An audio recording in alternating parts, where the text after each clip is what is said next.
Today, I'll be covering the first 2 episodes of the Thai TV series Bad Genius. The opening scene takes place at the final round of a junior high school Scrabble competition. A girl named Lynn is competing against Saras from a rival school. In the audience, her father, Vit, and the principal of a prestigious school observe the match. The principal offers Lynn a full scholarship if she wins. As the game reaches its climax, Saras appears to struggle and drops his eraser on purpose. His coach picks it up and switches it with another one that has answers written on it. Lynn catches the trick but stays silent. Instead, for her final word, she spells cheater and secures victory. The crowd erupts in applause as Lynn is awarded an honorary certificate. That evening, during dinner, Vit asks if Lynn likes her new school. She enthusiastically talks about the air-conditioned rooms, advanced computers, and the library. Her favorite place, however,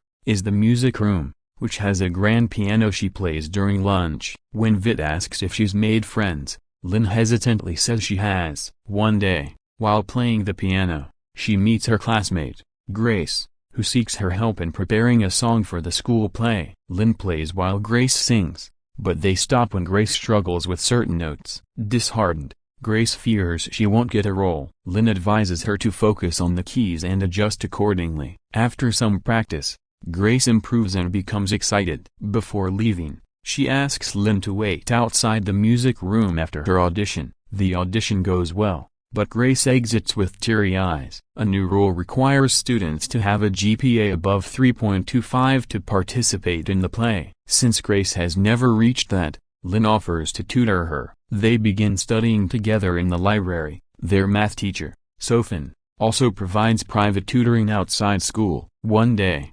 Grace, who attends these sessions, brings a sample question paper from Sofin. Lynn notices that the questions are harder than those in class but still practices them. During the midterm math exam, Lynn breezes through the first few questions. Then, she realizes the test is nearly identical to the one Grace had. It becomes clear that Sofin has been selling exam questions to students who pay for his private lessons. Lynn writes the answers on an eraser, hides it in her shoe, and discreetly kicks it to Grace's desk. Grace copies them and later celebrates her highest ever score. Since both girls score the same, Sofin grows suspicious and warns them to be careful. Later, Grace invites Lynn to dinner at her boyfriend Pat's house. That evening, they meet Pat at an upscale restaurant next to his apartment. He is a rich but lazy student with poor grades. After treating the girls to dinner, he asks Lynn for help in the exam, offering a large sum of money. His father promised him a sports car if he passes, so he is desperate.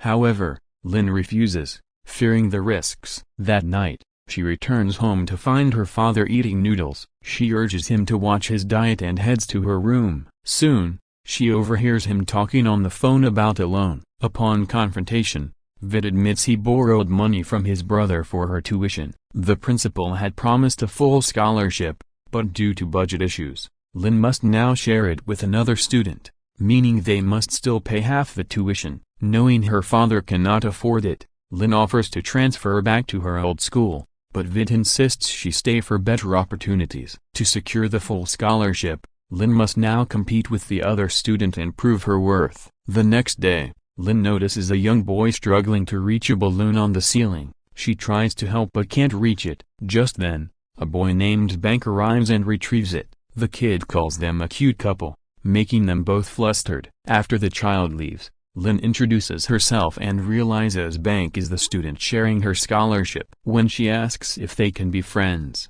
Bank refuses, stating they are competitors. In the next scene, Lynn returns to Pat's apartment. To help her father with finances, she finally agrees to help Pat and Grace cheat. However, she insists they will only get 3/4 of the answers to avoid suspicion. Pat agrees. During the semester's final exam, Lynn helps both of them while completing her own paper. Initially, she writes answers on an eraser but stops when Sofin approaches. He watches her closely throughout the test and eventually catches her writing on the eraser. However, when he grabs it, he finds the message, "You're slipping exam papers to students." Realizing she knows his secret, he tries to reason with her, but Lynn hands in her paper and leaves. Sofin follows her outside, urging her not to tell the principal. He even threatens to expose her for helping Grace cheat, but Lynn counters that Grace's good grades resulted from his tutoring. As she walks away, Sofin notices her hand in her pocket and asks if she's recording. When she pulls out her phone, it reveals she was on a call with the principal the whole time. Panicked, Sofin rushes back inside as students exit the classroom. Grace and Pat thank Lynn, as everything went according to plan. They had staged the entire scene in advance. Since Lynn knew the exam questions from Sofin's tutoring materials, she finished early and marked answers on her question paper. Grace switched it with hers and then transferred the answers onto an eraser for Pat. Additionally, Lynn had changed Pat's name to Principal in her contacts, allowing her to intimidate Sofin without actually reporting him. However, later that night, Lynn receives numerous texts saying Sofin has been fired. Alarmed, she rushes to Pat's apartment and demands answers. Pat admits he recorded the phone call and sent it to the principal, believing Sofin could be a future threat. Lynn disapproves but lets the matter go. The next day, Lynn encounters the same little boy and learns he is Sofin's son, who has now been expelled. She watches them leave in guilt. Meanwhile, we see Bank at his family's laundromat. He lives with his single mother, who has severe back pain but cannot afford medical treatment. Later, both he and Lynn are summoned by the principal. She wants them to participate in a televised quiz competition. Neither wants to work together, but the principal declares that this will determine who gets the next semester's full scholarship. Although they must cooperate, the one who answers the most questions will win the scholarship. The quiz begins,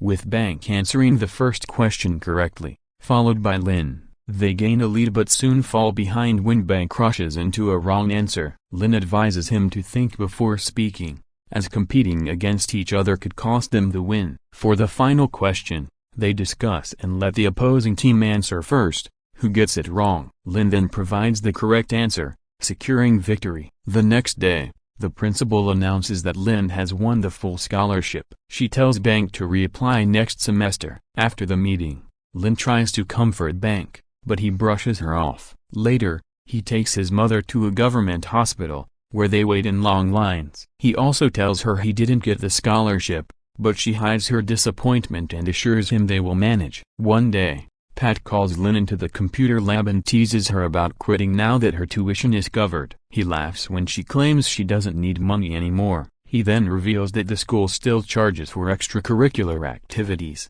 fees she may not be aware of. That night, Lynn checks her father's drawer and finds proof that he has paid over 200,000 baht in maintenance fees. Realizing the full scholarship is a facade, she calls Pat and asks if more students would pay for her help. The next day, Pat arranges a meeting with his wealthy friends who need Lynn's assistance. She charges each 30,000 baht per semester. To avoid leaving a paper trail, payments go through Pat. Since passing answers via erasers is too risky, Lynn devises a new method. Using the classroom clock, she signals answers through hand gestures based on the second hand's position. She completes her own test in an hour and spends the next hour helping others. However, Bank, sitting next to her, complains about her constant movements. Suddenly, he drops a paper, drawing the teacher's attention. She inspects it, suspecting a cheat sheet, but it turns out to be a list of addresses from his laundromat.